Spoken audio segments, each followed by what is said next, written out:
Kitab ini saya bawa ke sini, ini kan untuk itu Pak.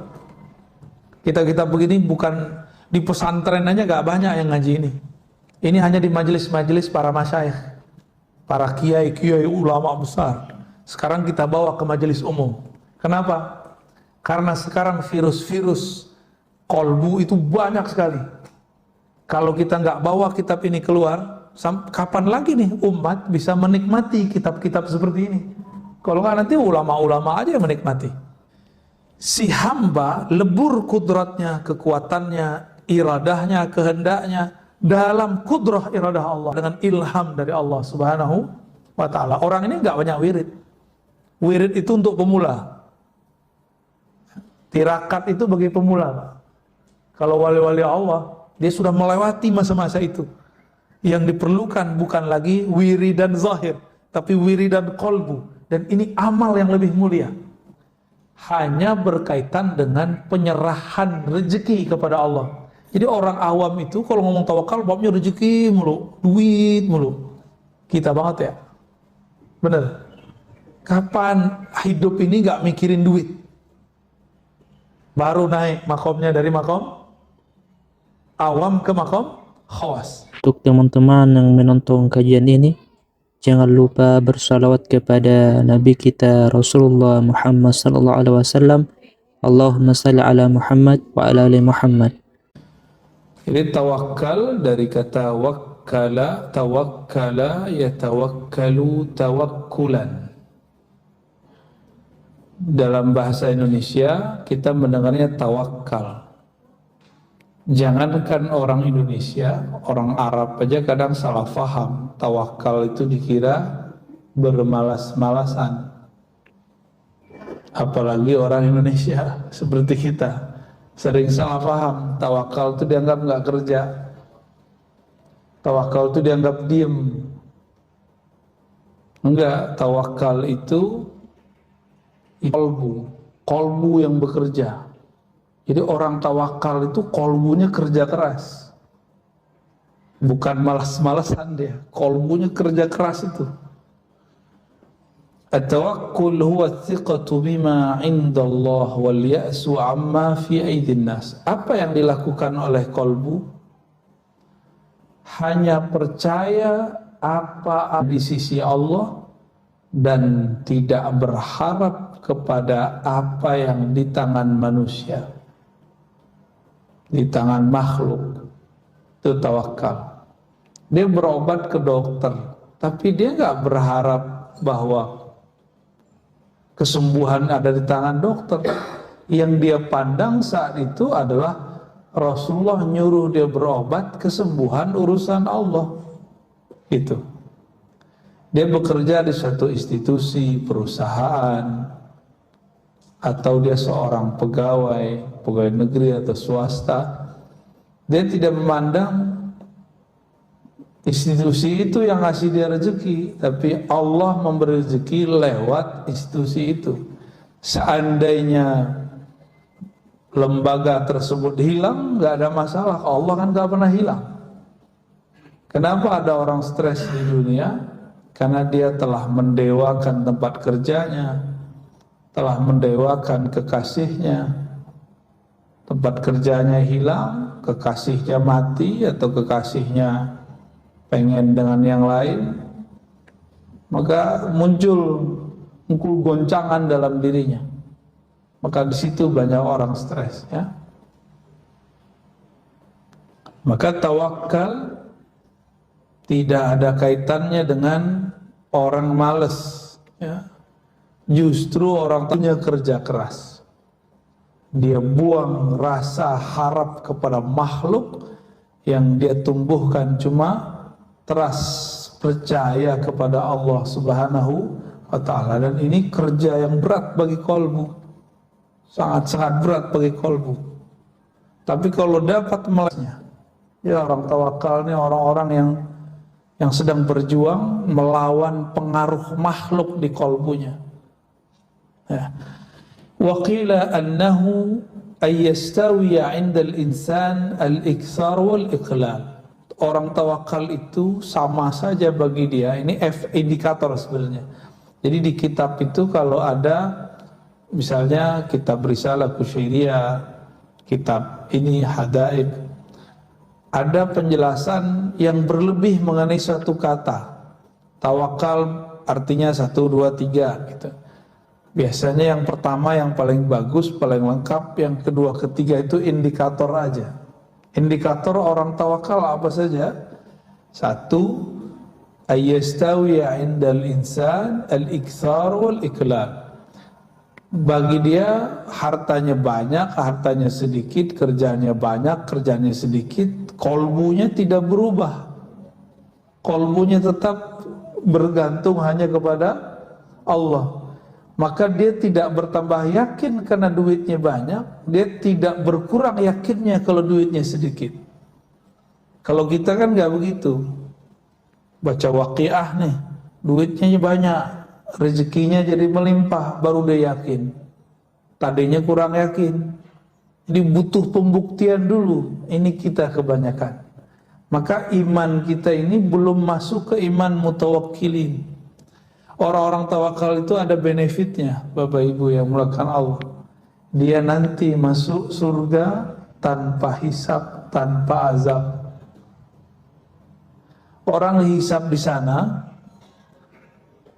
dihisabnya paling cuma 2 hari, tapi 2 hari akhirat. 1 hari di sana sama dengan 1000 tahun. Berarti kalau 2 hari berapa tahun? Mau? Saya nggak mau, Pak. Huwa isqatu hammil waqtil ghaib. Indikator orang sudah tawakal apalagi? Isqat. Isqat itu menggugurkan hammil waqtil ghaib. Angan-angan mengenai waktu besok. Waktu yang belum ada. Besok itu masih gaib gak? Masih gaib. Gaib itu bahasa Arab artinya yang tidak terlihat. Tidak panjang angan-angan untuk masa depan. Mempersiapkan masa depan boleh. Mempersiapkan itu dengan bekerja. Baik pekerjaan badan atau pekerjaan angan-angan mainnya di sini. Coba kalau saya begini, nanti saya kalau begini. Kebanyakan berandai-andai. Orang ini belum disebut tawakal. Bertawakal itu isqatu hammil waqtil ghaib. Jadi kita nggak usah pikirin besok kejadiannya apa, jalani aja hidup hari ini, besok pasti beres. Ya, ntar kalau virus berikut datang lagi gimana? Ya sudah. Jika kita ridho mati syahid, jika kita berjuang dan selamat, ya insya Allah Allah gugurkan dosa-dosa kita. Ya, tidak ada kaitannya orang kena virus nggak kena virus, munafik tidak munafik. Kawan saya orang paling soleh kena COVID juga, Pak. Mati lagi. Apakah dia munafik? Menurut saya yang munafik. Ya, dia meninggal. Padahal orangnya soleh, nggak pernah bohong menurut kita. Ya. Jadi nggak usah dikait-kait, suka-suka Allah lah. Ya. Suka-suka Allah. Jangan cocok logi. Ya. Apalagi indikatornya baqaul abdi ma'allahi ta'ala bila alaqah. Tetapnya hamba terhubung kepada Allah tanpa gangguan harapan kepada makhluk, baik makhluk hidup ataupun makhluk yang dianggap jamid, yang tidak bergerak seperti obat, makanan, minuman. Kita menyebutnya benda mati, tapi dalam bahasa saya menyebutnya jamid, yang tidak bergerak. Karena saya meyakini alam semesta ini hidup semua, tapi dalam bentuk hidupnya sendiri, bukan hidup ala kita. Ya. Wa tafsirul alaqa ma dzakarahu Yahya ibn Mu'adz fi qawlihi labs as-sufi hanud wal kalam fi zuhdi hirfa. Ini enggak usah dibaca. Indikator berikut at-tawakkul tamamul yaqin billah. Orang yang disebut tawakal itu orang yang yakinnya sempurna kepada Allah. Yakin nggak hari ini Allah jamin rezeki? Bukan berarti kita nggak mau kerja. Kebetulan emang hari libur, bener? Ya. Besok yakin nggak Allah jamin rezeki? Ya kita kerja. Kerja yang bisa kita buat. Kerja itu jangan kemudian versi kebanyakan orang. Ya. Kalau mohon maaf ya, kebanyakan kita kan berpikir sibuk, yang penting sibuk, tapi duitnya nggak jelas. Nggak itu yang penting sebenarnya hasilnya. Ngapain kemudian dari pagi sampai sore sampai besok lagi, tapi hasilnya at-ta'ab, hanya lelah. Apalagi membuat hati kemudian terganggu hubungannya kepada Allah Subhanahu wa taala.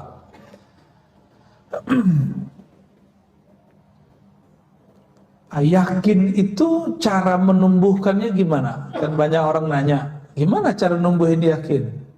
Mudah, husnuzan billah, berbaik sangkalah kepada Allah. Jadi kalau ada orang nanya lagi, gimana cara yakin? Caranya bukan dengan ceramah, caranya bukan dengan baca Quran, caranya bukan dengan zikir, bukan. Caranya menumbuhkan husnuzon dalam kalbu. Maka zikir husnuzon itu berat Pak, nembusnya. Jadi saya diajarkan guru-guru saya zikir nyebut nama Allah, tapi tumbuhkan rasa harap dan rasa berbaik sangka kepada Allah. Itu yang disebut husnuzon. Jadi husnuzon itu enggak hanya ke makhluk, tapi juga kepada Khalik ya. Wathiqatu bima wa'ada minar rizq, terhadap jaminan rezeki. Waridha bima jara bihi qada'uh wa qadruh. Fa idza tamma al-yakin billah summiya tawakkulan. Lalu ridha terhadap ketentuannya. Bapak percaya kepada Allah, ibu percaya kepada Allah. Oke, udah ridha belum?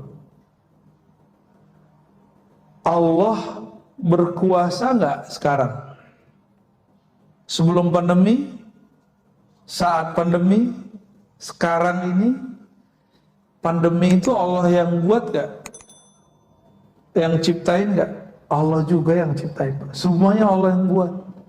Kita izin nggak pandemi ini? Izin. Terus ridho nggak? Ridho nggak Pak? Ya. Kayaknya susah ya, karena kurang ridho, kuranglah yakin. Maka orang-orang yang yakin itu hidupnya penuh dengan keridhaan, kerelaan, lapang dadanya. Ya, fa idza tammal yaqin billah summiya tawakkulan. Kalau yakinnya sudah lengkap, pertama husnuzon, yang kedua percaya dengan janji jaminan Allah, yang ketiga ridha dengan ketentuan Allah. Udah tiga itu, orang ini baru disebut bertawakal. Tawakkala yatawakkalu, menyerahkan urusan kepada Allah. Saya nih misalnya seorang direktur misal, saya nggak bisa datang, saya lagi mau umroh, saya serahkan kepada mungkin GM-nya, pakai surat misalnya, saya percayakan kepada dia. Kalau sudah dipercayakan, kita nggak ngerecokin lagi. Nah ini nestapa anak-anak orang kaya, anak-anak pengusaha. Anaknya masih dianggap anak kecil, padahal udah gede. Akhirnya ketika anaknya berusaha, direcokin terus sama bapaknya. Oh nggak begini diatur. Tapi dengan ala tahun waktu dia masih muda, padahal zaman sudah berubah. Nah ini bagi kawan-kawan yang perusahaannya perusahaan keluarga, usaha-usaha keluarga biasanya menghadapi itu. Kita mau nyerahin ke anak, mewarisi kepada anak, tapi kita nggak benar-benar mempercayakan kepada dia, gitu. Maka orang-orang ini belum disebut menyerahkan. Maka tawakul itu artinya penyerahan total kepada Allah secara ruhiyah. Secara ruhiyah. Adapun secara zahir, secara penampakan lahiriah, dia tetap terlihat berusaha, tetap terlihat berobat kalau sakit, dan lain sebagainya. وقيل التوكل بداية وهو صفة المؤمنين وتسليم واسطة وهو صفة الأولياء وتفويض نهاية وصفة خواص الخواص. Ada lagi ungkapan tawakal itu ada levelnya, ada penyerahan biasa. Ya udahlah, terserah Allah lah. Ini sifat orang beriman, tapi baru makom pertama. Tawakal versi pertama. Tawakal level kedua, at-taslim wasitah, yaitu dengan taslim. Taslim itu bukan lagi sekedar ngomong wah saya berserah, tapi sudah mulai kepada kepasrahan. Taslim itu memasrahkan kepada Allah Subhanahu wa ta'ala. Tapi kepasrahannya belum total, masih level kolbunya. Tapi ini sudah wali, Pak. Kebanyakan wali levelnya di sini. Makanya wali itu ada dua model, ada wali am, ada wali khas. Wali umum, ada wali khas. Wali yang spesial. Inilah at-tafwid. Dia tidak hanya berserah dengan kolbunya, tapi sudah dengan ruhnya. Maka geraknya dia itu atas geraknya Allah Subhanahu wa ta'ala. Faqad madaha Allah ta'ala tawakkul wa hatha alaihi man yatawakkal 'ala Allah fa huwa hasbuh. Ya. Secara umum di surat At-Talaq kasusnya di situ perceraian. Tapi ayat ini bersifat umum. Siapa yang bertawakal kepada Allah fahuwa hasbuh, maka cukuplah itu baginya. Adakah yang lebih cukup, melebihi kalau sudah bersama Allah masih butuh yang lain nggak? Maka muncullah zikir dari bab tawakal. Allahul kafi. Gimana nafasnya? Allahul kafi. Rabbunal kafi, wajadnal kafi, qasadnal kafi, gitu ya. Likullil kafi, kafanal kafi, alhamdulillah. Itu intinya sama, Pak. Cukuplah Allah yang mencukupkanku. Nah, udah selesai udah. Kalau Allah yang mencukupkan kita, Allah sangat mengerti kebutuhan keperluan kita. Kalau makhluk yang mencukupkan, oleh karena itu ulama kita mengulang-ulang. Cuma sekarang cuma jadi, mohon maaf, hanya menjadi seni aja. Seni tarhim sebelum sholat. Kapi, taunya kawan kapi doang. Lama-lama diganti jadi kopi. Wajanal kopi, yang suka ngopi. فَإِذَا عَزَمْتَ فَتَوَكَّلْ عَلَى اللَّهِ إِنَّ اللَّهَ يُحِبُّ الْمُتَوَكِّلِينَ. Jika engkau berazam, bertekad melakukan sesuatu, maka berserahlah kepada Allah. Sesungguhnya Allah sangat suka kepada orang yang berserah diri. Jadi jika ingin menjadi kekasih Allah, jadilah orang yang tawakal. Gampang ya? Gampang dilafazkan. Sebenarnya gampang kalau pakai ruh, pakai kolbu. Sulit kalau pakai ini. Jadi kenapa banyak orang bilang ikhlas itu sulit? Karena pakai ini. Ridho itu sulit karena pakai ini. Cobalah sesekali berfikirnya tidak hanya dengan otak. Berfikirnya harus dengan kolbu.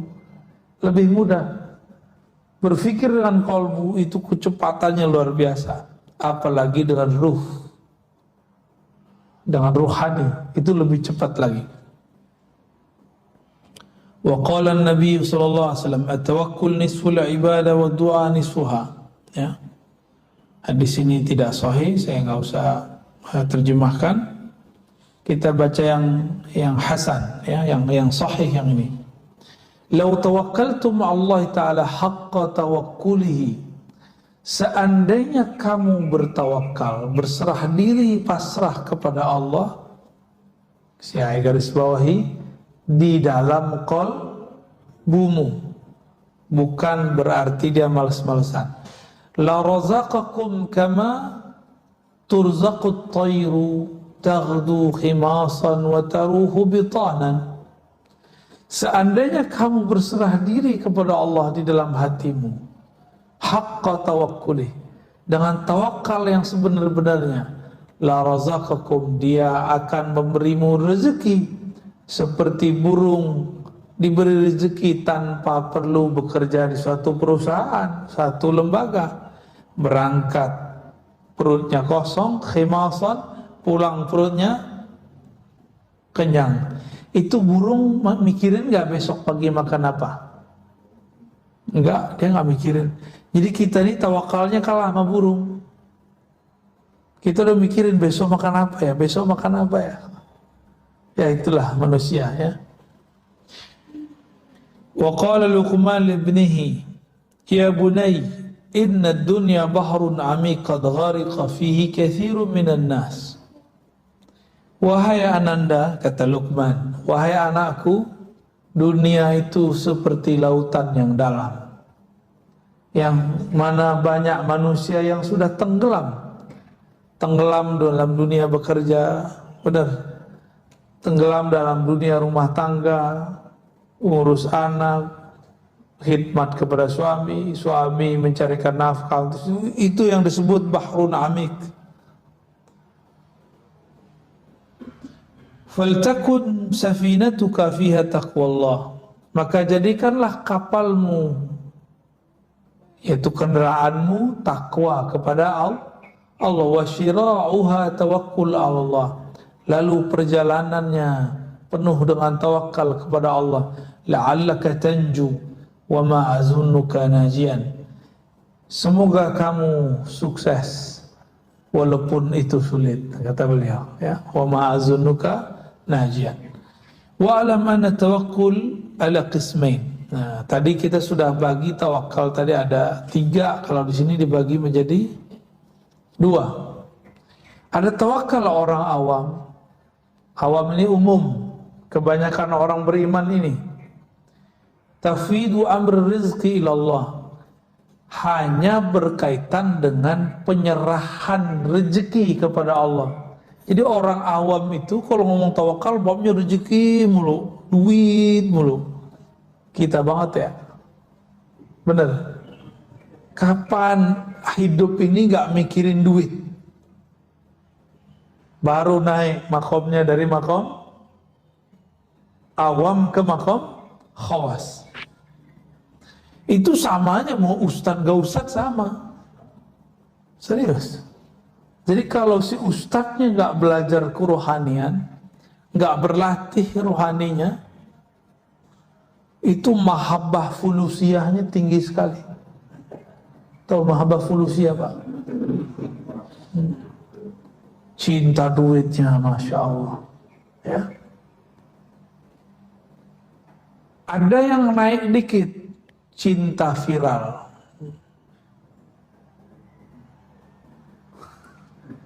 Connect kantung tuh.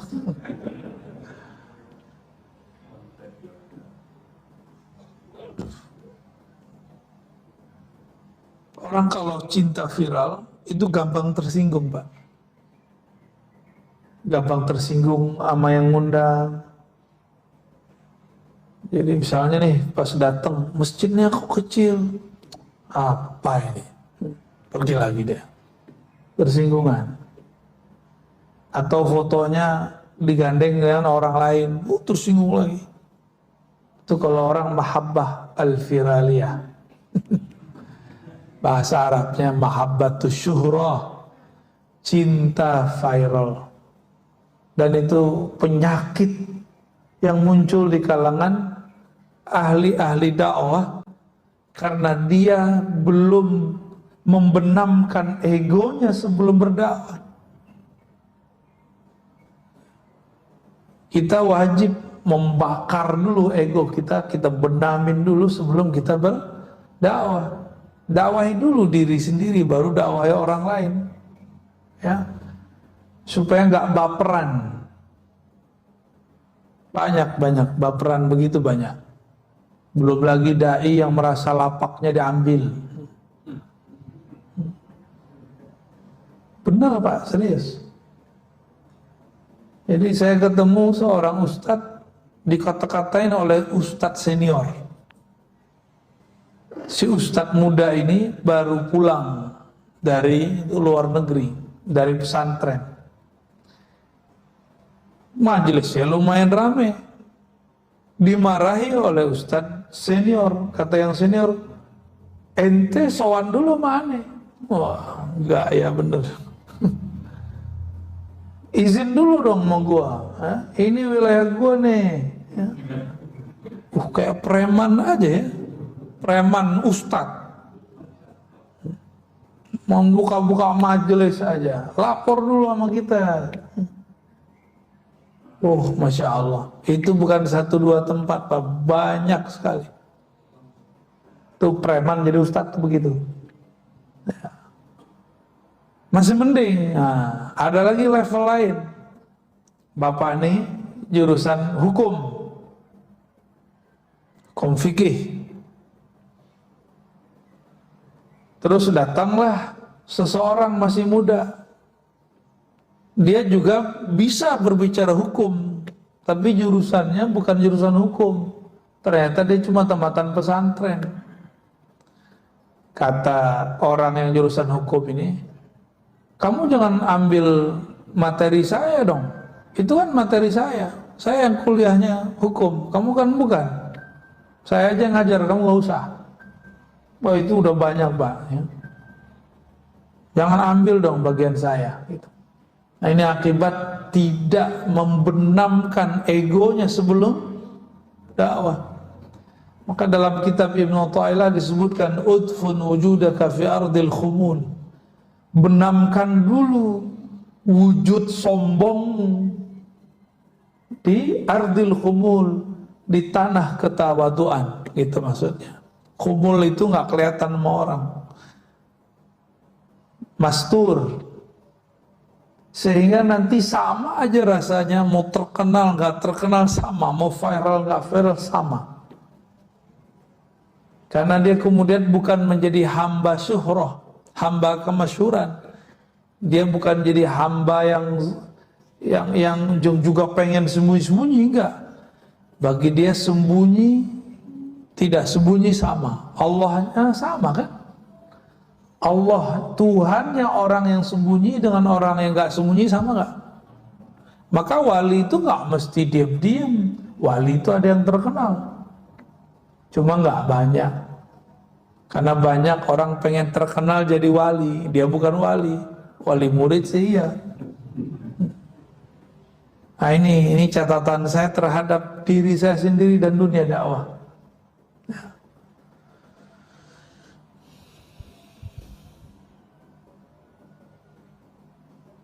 Jadi kalau orang awam ngajarin tawakal, ustadz awam ngajarin tawakal hanya bab fulus atau bab zahir, sakit, sehat, gitu. Jadi datang ke kiai, Pak Kiai doain anak saya sakit. Nah, nanti diajarin dia serah kepada Allah. Jadi tawakalnya baru di level yang materi, yang zahir, yang tampak. Pak Kiai, doain dong, saya masih jomblo. Kata si jomblo, ini jomblo ini ya. Doalah Kiai ya.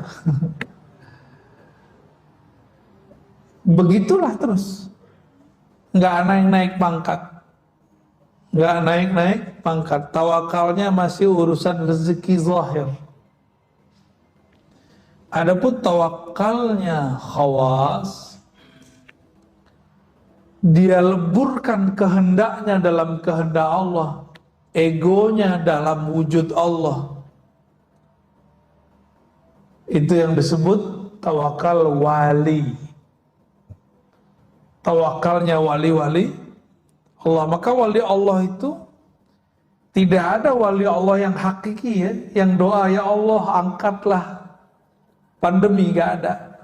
Antum coba cari walinya, kalau dia ngerti ma'rifatullah, mengenal Allah, Allah memang sekarang lagi menginginkan ini kok. Memang Allah sedang menginginkannya, tinggal kita ridho atau tidak. Tapi urusan adab udah masuk ke bab adab ya. Tafwidul amri ilallah fi kulli syai' hatta yabqa al-'abdu tahta ahkamil qada wal qadar. Si hamba lebur kudratnya, kekuatannya, iradahnya, kehendaknya dalam kudrah iradah Allah, dengan ilham dari Allah Subhanahu wa ta'ala. Orang ini enggak banyak wirid. Wirid itu untuk pemula. Tirakat itu bagi pemula. Kalau wali-wali Allah, dia sudah melewati masa-masa itu. Yang diperlukan bukan lagi wiridan zahir, tapi wiridan qalbu. Dan ini amal yang lebih mulia. Jadi taatnya zahir belum tentu membuat seseorang jadi wali Allah. Siapa tahu ria. Tapi kalau taatnya qalbu, pasti langsung kepada Allah Subhanahu wa ta'ala.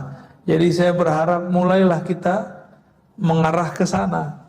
Kitab ini saya bawa ke sini, ini kan untuk itu Pak. Kitab-kitab begini bukan di pesantren aja, gak banyak yang ngaji ini. Ini hanya di majelis-majelis para masyayikh, para kiai-kiai ulama besar. Sekarang kita bawa ke majelis umum. Kenapa? Karena sekarang virus-virus kolbu itu banyak sekali. Kalau kita nggak bawa kitab ini keluar, kapan lagi nih umat bisa menikmati kitab-kitab seperti ini? Kalau nggak nanti ulama-ulama aja yang menikmati. Ya. Alhamdulillah. Berarti bahasa saya nggak ketinggian gitu. Saya nggak mau bahasanya ketinggian. Atau memang Allah nggak izin saya berbicara. Ciri-ciri Allah tidak izinkan seseorang dai berbicara ketika kalamnya tidak dapat dipahami makhluk. Makanya saya tanya, bisa dipahami Pak? Ini jangan menghibur saya loh Pak. Ntar bikin antum senang gitu. Enggak, saya nggak mau begitu.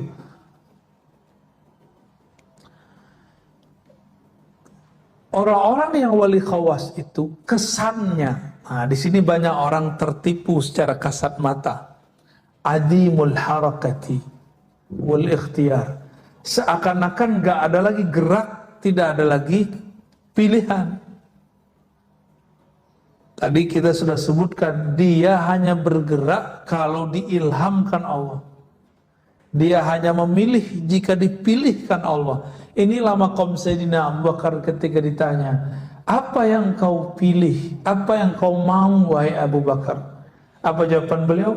Aku memilih untuk tidak memilih lagi. Allah lah yang memilihkan bagiku. Aku berkehendak agar kehendakku habis dalam kehendak Allah. Ya. Masih pantas gak kita berkehendak sedangkan Allah mau sesuatu? Allah maunya pandemi, kita maunya pandemi diangkat, kan gak sopan Pak. Ini bab kolbu ya. Tega banget Allah, bukan tega. Ini memang sunatullahnya sudah.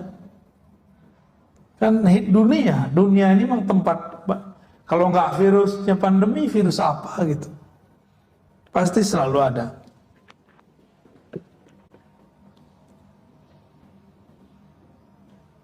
Nah, maksudnya apa? Adamul harakati bil badan. Secara zahir tidak lihat dia kelusak-kelusuk. Orang tawakal itu. Jadi dia tenang. Wa adamul ikhtiyar bil qalb. Dan tidak memilih itu di kolbunya. Jadi ada dua hal ya, gerak pada badan, pilihan pada kolbu. Jadi mereka bukan lagi wali hamba-hamba Allah yang sibuk di badan dan kolbunya. Ini sudah masuk ke dalam ruhnya. Ya. Fa in waqa'a fi qalbihi al-harakah kana mutaharrikan billah. Ya. Jika masuk gerak dalam kolbunya, dia bergerak dengan gerak Allah. Jika diam, dia diam dengan ilham dari Allah Subhanahu wa ta'ala. Inilah yang ditunjukkan, dicontohkan oleh Asy-Syaikh Ibnu Syamsuddin, seorang ahli ma'rifatullah yang menjadi guru Muhammad Khan yang belakangan disebut Muhammad Al-Fatih. Muhammad Al-Fatih, Mehmet Khan gitu ya. Sultan Mehmet ini dia berambisi mau mengalahkan Rom pakai nafsu, tapi semua strategi dia kalah. Semua gurunya bilang tunggulah, tunggu isyaratnya keluar. Dia nggak mau. Gua mau sekarang. Yang sultan kan saya, kamu bukan sultan. Tapi karena beliau dapat isyarat, gurunya ini tetap bermunajat, mencari tempat di mana dia akan munajat. Dapat isyarat lah, atau ilham dari Allah. Apa ilhamnya?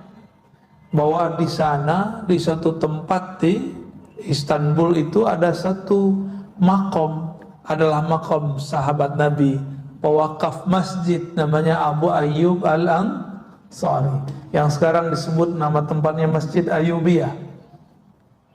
Masjid Ayyubiyah. Yang pernah ke sana paham kali maksud saya ya. Jadi Ibnu Syamsuddin, seorang mursyid, dia bilang tunggu, saya nunggu ilham. Biar gerak kita digerakkan Allah, bukan kita lagi yang bergerak dengan ego, tapi Allah lah yang menggerakkannya. Ya, sampai udah kalah berkali-kali, udah 5 kali strategi, lebih barangkali. Muhammad Khan Sultan di saat itu marah, dia carilah gurunya. Itu di kemah kecil. Dalam kemah itu beliau sedang munajat, tapi Khan gak sabar. Dia ambil pedang yang tajam, dia kemudian bongkar tempat istirahat gurunya. Ternyata ketika dibongkar dia kaget, gurunya sedang sujud. Sujudnya panjang sekali. Melihat lagi sujud, dia langsung diam. Tapi masih gregetan. Gua kok sujud mulu kerjaannya. Kapan perangnya nih? Wah, kan banyak anak muda kan begitu ya. Pengajian mulu. Kapan perangnya nih? Ini udah gatal mau jihad nih. Anak muda biasa. Emang dia kira jihad itu semudah itu. Jihad itu kalau nggak pakai ruh jadi jahat. Udah dua aja Pak. Ya, mau jihad apa jahat? Kalau jihad dia harus dengan kemurnian rohani. Udah ada waktu sekitar 1 jam baru naik kepalanya. Ternyata tempat sujudnya sudah basah. Baru turun isyaratnya. Beliau kemudian baca Assalamualaikum kiri kanan, kanan kiri.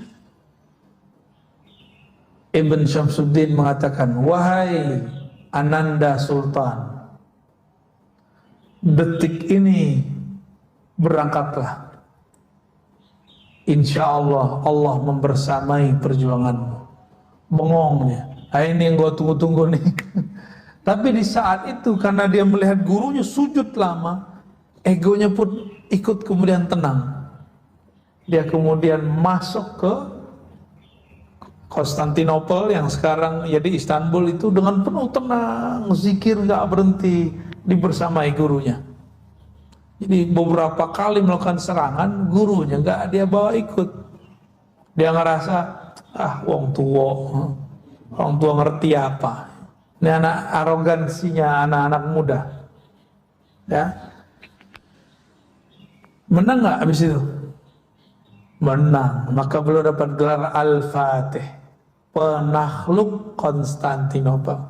Ya, jadi senjata paling hebat itu adalah tawakul, bertawakal, karena di situ ada strategi ilahiyah. Allah lah yang buat strategi. Nah, inilah yang terjadi sekarang pada ulama-ulama kita dalam menghadapi pandemi. Ulama wali, Pak, ya. Ulama itu terbagi dua. Ulama dunia, ulama akhirat. Orang salah faham ulama dunia yang kere-kere gitu, enggak ada kaitannya. Nabi Sulaiman kaya tuh, Nabiullah, Nabi akhirat itu. Ini urusannya ruh. Ulama dunia yang di kolbunya ada dunia. Boleh di tangannya ada dunia, di rumahnya ada dunia, tapi jangan pernah masuk ke dalam kolbunya. Itu yang penting. Orang miskin bisa lebih cinta dunia daripada orang kaya. Coba aja cek. Bapak tadi ingatnya apa? Ingat Allah apa ingat mau makan sarapan pagi? Ingat sarapan pagi. Udah lapar, nggak ingat Allah. Sholat lagi. Kayak gitu mau masuk surga pakai sholat. Saya nggak yakin antum masuk surga pakai sholat ya. Sholatnya sembari membayangkan selain Allah. Jadi kita ini pencitraan depan Allah, tapi Allah nggak melihat pencitraan zahir. Allah melihat batinnya. Ya. Ulama akhirat itu ulama yang kenal Allah. Jadi wali-wali Allah itu walaupun zahirnya gak bisa baca kitab beginian, dia bisa baca kitab kolbu. Ulama akhirat itu boleh kaya, boleh miskin, gak ada urusan. Yang penting kolbunya sama Allah, kolbunya bersama Allah. Daripada udah miskin, kolbunya bersama dunia, mending kaya kolbunya bersama yang maha kaya, Allah subhanahu wa ta'ala. Jadi boleh gak kiai punya rumah banyak? Kok boleh? Yang penting kolbunya bersama Allah. Boleh gak kiai mobilnya banyak? Gak apa-apa, usahanya banyak. Boleh. Yang penting kolbunya bersih, istrinya banyak. Ya boleh, yang penting kolbunya bersama Allah. Maaf ibu ya. Itu jangan diteruskan Pak ya, nanti bisa perang di rumah ntar.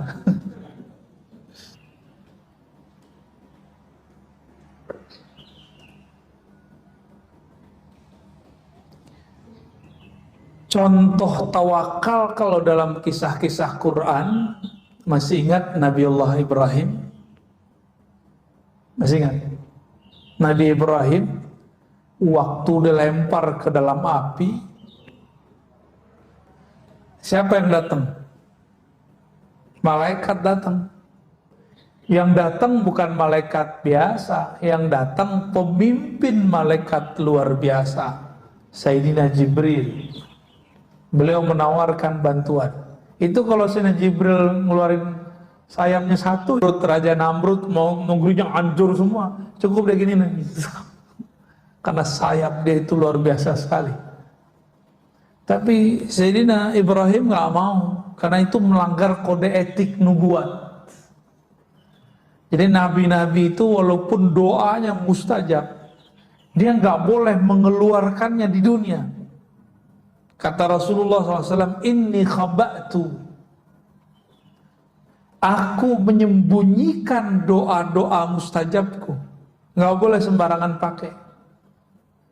Untuk apa? Beliau sembunyikan untuk nanti, sekarang akhir zaman dan nanti di padang mahsyar. Coba kalau Nabi Muhammad pakai hak beliau seperti Nabi Nuh. Nabi Nuh dapat hak memberi syafaat nggak? Sampai Nabi Muhammad kasih izin baru dia dapat izin. Jadi Nabi Muhammad bilang, hai para nabi, aku izinkan kamu membantu umatmu, baru boleh bantu. Kalau nggak boleh bantu. Maka saat nabi-nabi itu membantu umatnya, itu bukanlah syafaat nabi tersebut, tapi syafaat baginda Rasul Sallallahu Alaihi Wasallam. Nabi Ibrahim Al-Khalil, beliau ketika ditawarkan oleh malaikat Jibril. Ini kalau antum ditawarkan malaikat Jibril gimana? Mau ya? Misalnya datang nih Jibril ngucapin salam, oh kayaknya girang banget ya. Padahal belum tentu Jibril ya kan? Saya tahu Mas Bril, saya tahu Azazil. Azazil tuh mirip dengan Jibril, kalau dia nyamar tuh mirip sekali. Karena sayapnya jumlahnya hampir sama dulu dengan, bedanya sekarang udah patah gitu hanya. Jumlahnya sama persis. Maka kehebatannya Azazil hampir sama dengan gurunya Jibril. Jadi dia itu gurunya itu. Umat akhir zaman, Rasulullah nggak pernah menggunakan doa-doa yang dahsyat itu di saat beliau masih hidup. Ditahan-tahan terus. Doa itu adalah emosi yang bercampur keyakinan untuk menghancurkan musuh. Nah, itu yang terjadi pada zaman Nabi Nuh. Nabi Nuh emosi, yakin, tumbuh, hancurlah kaumnya. Ya Allah, jika engkau biarkan umatku hidup, mereka akan melahirkan orang-orang yang lebih rusak dari sekarang. Itu kata Nabi Nuh. Karena beliau bercampur keyakinannya dengan emosinya. Nabi Muhammad yakin emosinya terkendali. Umur cuma 63, tapi lebih dewasa dari Nabi Nuh yang 950 tahun. Maka yang paling berhak menjadi pewaris Rasulullah orang-orang yang mampu mengendalikan emosinya. Gimana? Kita masuk yang mana? Kayaknya saya aja nggak lolos, Pak. Emosi ini bukan emosi biasa. Ini emosi kita. Kita punya kekuatan untuk menghancurkan dia, tapi kita nggak hancurkan. Nah itu dia. Pernah nggak punya kesempatan mau menghancurkan orang, tapi kita nggak lakukan? Nah, berarti antum dimensi rohaninya sudah mulai bagus. Itu cuma umat Nabi Muhammad yang bisa begitu. Umat terdahulu hampir semuanya nggak ada. Nabinya aja nggak ada yang sabar.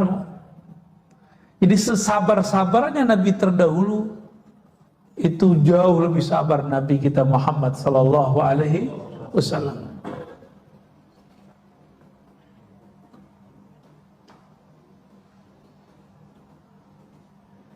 Maka wirid-wirid, zikir-zikir yang ngundang-ngundang khadam itu nggak menumbuhkan tawakal, apalagi antum pakai rajah, pakai jimat.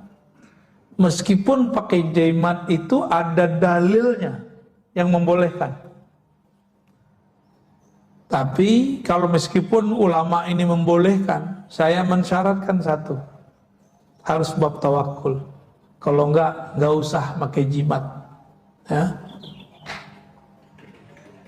Kenapa? Karena nanti justru mendewakan si jimat, syirik khafi yang muncul di kolbu. Nah ini yang berbahaya. Untuk penulis jimat itu ada ilmunya, Pak. Kita tahunya kan sok-sok ahli tauhid, anti jimat, tapi giliran minum obat berharap kesembuhan dari obat, dan itu lebih parah daripada pakai jimat. Ya, makan meyakini nasilah yang mengenyangkan, itu lebih parah dari pakai jimat. Masih begitu nggak? Ya, itu jimat perut namanya. Ya. Ya, banyak orang sok-sok ahli tauhid, kalau ketemu jimat dibakar-bakarin. Tapi ya salam, dia kalau makan dia bergantung kepada nasi, bukan kepada Allah yang menciptakannya.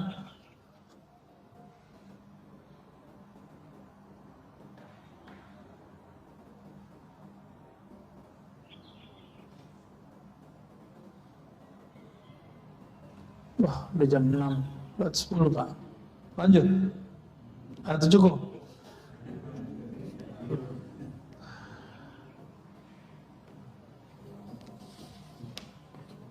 Jadi beda tawakal orang awam dengan wali.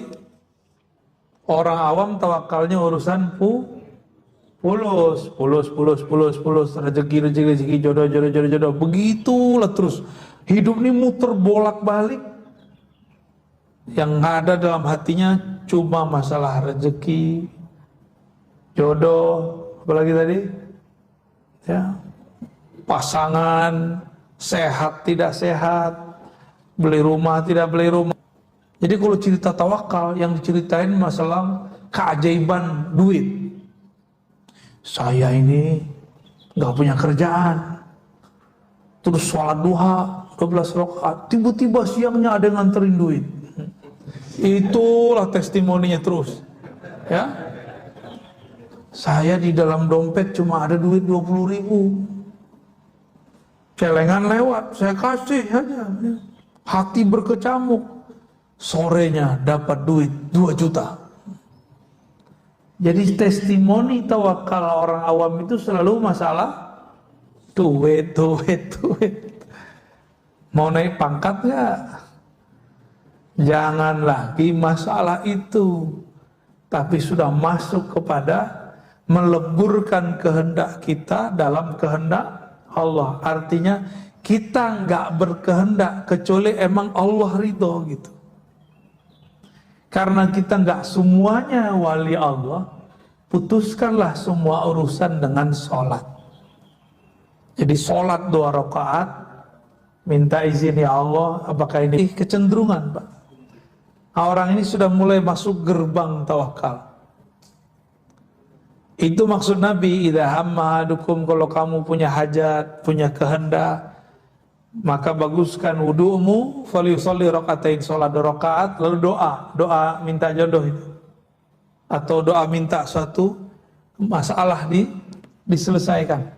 Itu orang sudah masuk gerbang tawakal awal. Dia mengatakan, ya Allah, jika kerjaan ini baik maka mudahkan, jika tidak tolong jauhkan. Kalau itu gampang Pak, yang paling susah itu ini masalah jodohnya dia udah senang duluan, terus ngomong ya Allah, jika dia baik percepat ya Allah. Nah kalau itu ngomong tuh, jika dia kurang baik, nah itu kayaknya susah membacanya, benar nggak? Jika dia kurang baik ya Allah, tolong jauhkan, itu kayaknya susah dilafazkan. Padahal kalau antum sanggup melafazkannya dari kolbu, itu sudah masuk ke gerbang tawakal pertama. Ya, jadi kita ini senang sama orang bukan lagi dengan nafsu, tapi sudah dengan ruhani. Nah, itu yang kemudian menjadi PR kita bersama ya.